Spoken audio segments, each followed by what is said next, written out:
Em tempos como os nossos, em que abundam ceticismo, confusão teológica e propostas múltiplas e concorrentes sobre crenças e descrenças, estudar a natureza e os fundamentos da fé cristã jamais deveria ser vista pelos cristãos como atividade menor, desnecessária ou algo reservado apenas às pessoas com um chamado ministerial.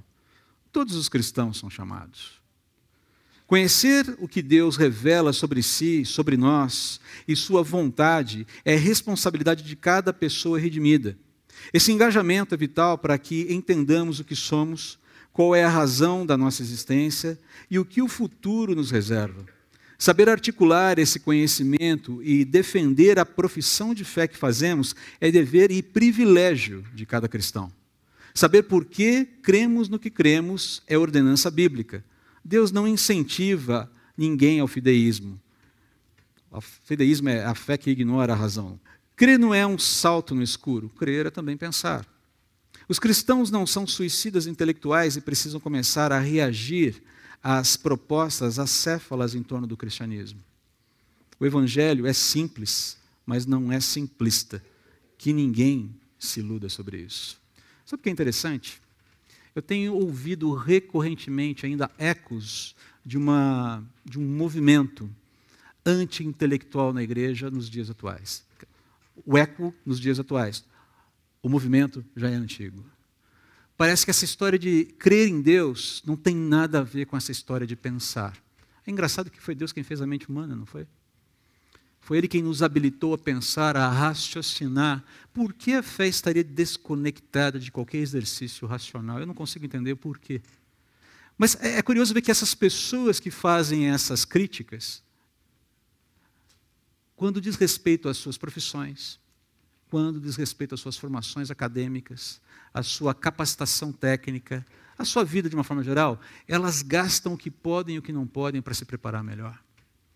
Elas se debruçam sobre os seus mestrados, sobre os seus MBAs, sobre os seus doutorados, sobre os seus pós-docs, contratam coaches, gastam fortunas para ganhar disciplina, ganhar especificidade, ganhar técnica. No que diz respeito à vida com Deus, parece que tudo diz respeito a como eu vou me sentindo de domingo a domingo. Nada está mais longe da verdade. É um equívoco. E o problema disso, sabe qual é? É que esse tipo de vida dicotômica, ela demonstra de fato como é que andam as nossas prioridades. Ninguém está dizendo que você fazer um mestrado está errado, que você ter disciplina acadêmica, disciplina física, disciplina alimentar, disciplina seja lá qual for, é errado. Mas a questão toda é o que isso significa sem algo chamado vida com Deus. Para que isso serve se isso não revela, se isso não é expressão da minha cidadania celestial? Eu fico pensando como essas pessoas reagiriam à proposta do texto ou daquilo que o apóstolo Paulo escreve lá na carta aos Filipenses, no capítulo 3, versículos 7 a 10. Olha a proposta dele, não é a proposta, olha o que ele está afirmando aqui. Mas acaba sendo uma proposta, quase que irrecusável. Olha o que ele escreve. Filipenses capítulo 3, a partir do versículo 7. Eu pensava que essas coisas, e que ele está falando de autossuficiência étnica, cultural, epistêmica, religiosa e legal, eu pensava que essas coisas eram valiosas, mas agora as considero insignificantes por causa de Cristo. Quando ele fala no versículo 7 que aquilo que ele achava que era valioso não é mais, ele está falando da vida antiga dele. Paulo está falando da sua performance como fariseu, como estrela em ascensão dentro da religião judaica, como alguém que fazia parte da nata religiosa, e por fazer parte da nata religiosa, fazia parte da cúpula, aquela pessoa que todo mundo quer ouvir, aquela pessoa que todo mundo quer ser, aquela pessoa que é referência para todo mundo. Sabe como é que é? Paulo era esse cara, é uma estrela em ascensão. E de repente ele fala, isso tudo é refúgio. Na verdade ele diz um termo até mais pesado que esse. E ele começa no versículo 8. Sim, todas as outras coisas são insignificantes comparadas ao ganho inestimável de conhecer a Cristo Jesus. A gente está falando de um homem que está conhecendo a Jesus já há 30 anos. Meu Senhor, por causa dele deixei de lado todas as coisas e as considero menos que lixo, a fim de ganhar a Cristo e nele ser encontrado.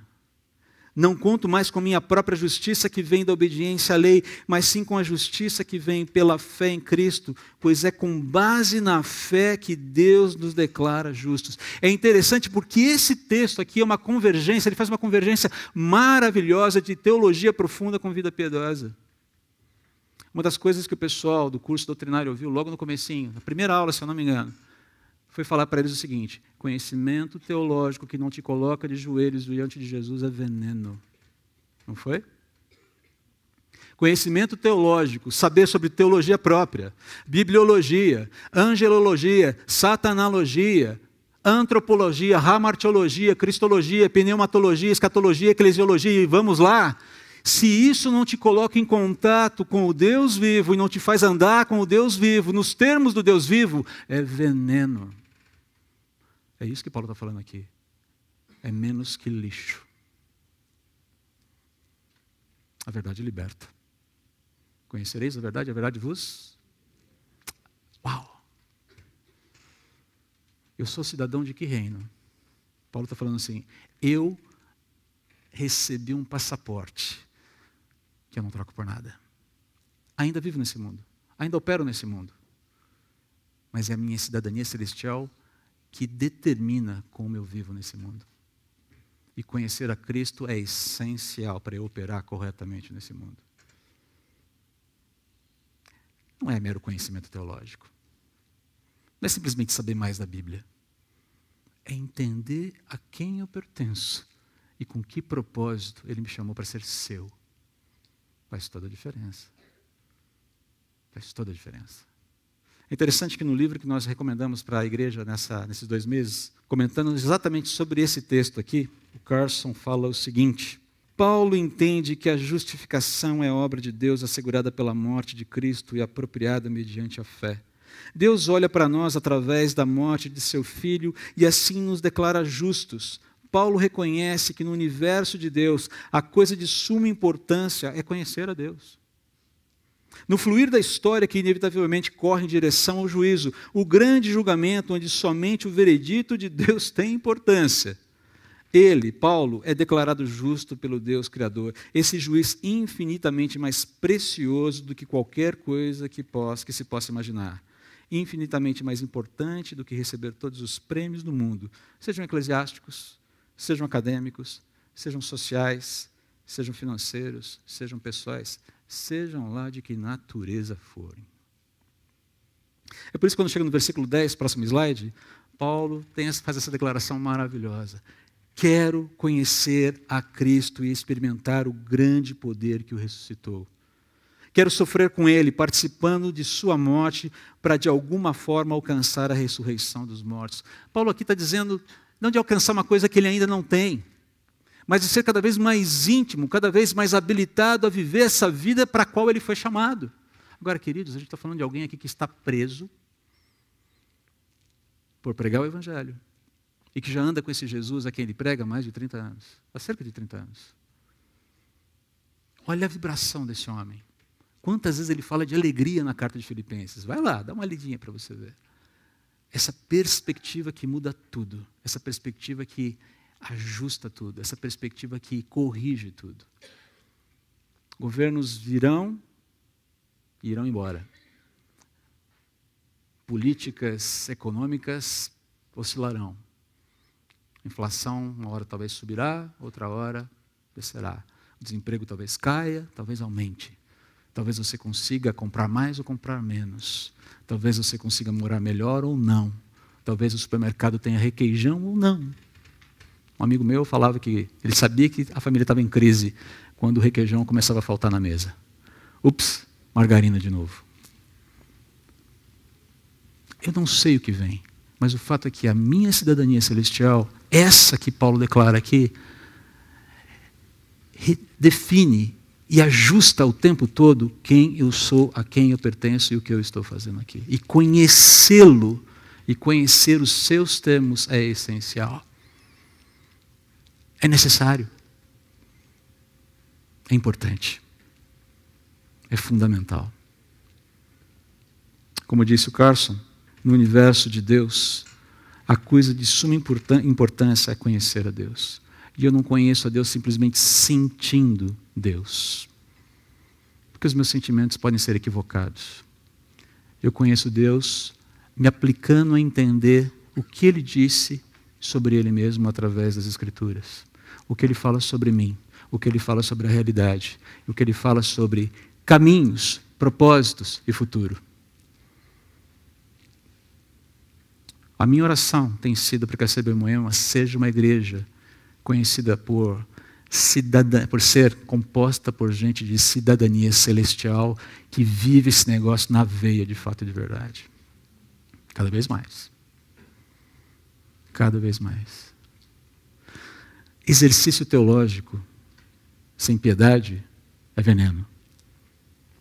Mas recriminar o exercício teológico, muitas vezes, é a desculpa daqueles que não querem se engajar, daqueles que não querem se envolver, daqueles que acham que declarar que o anti-intelectualismo é uma demonstração de fé, a verdade, nada mais distante da realidade. Deus quer que nós o conheçamos. Ele deixou a sua declaração, a sua revelação muito clara para a gente. Está lá para a gente ler e entender, procurar compreender de onde viemos, o que estamos fazendo aqui e para onde vamos. A minha exortação para você é que você faça parte desse processo. Para que a sua vida seja sustentada dia a dia por aquele que diz que pode sustentá-la. Muitas das nossas crises seriam mais facilmente vencidas se a nossa confiança no eterno fosse renovada diariamente por aquilo que Ele revela na sua palavra para nós. Esse é o motivo da oração na sua mesa agora. Que você se comprometa em conhecer o Deus que te salvou. Ok? Deus nos abençoe.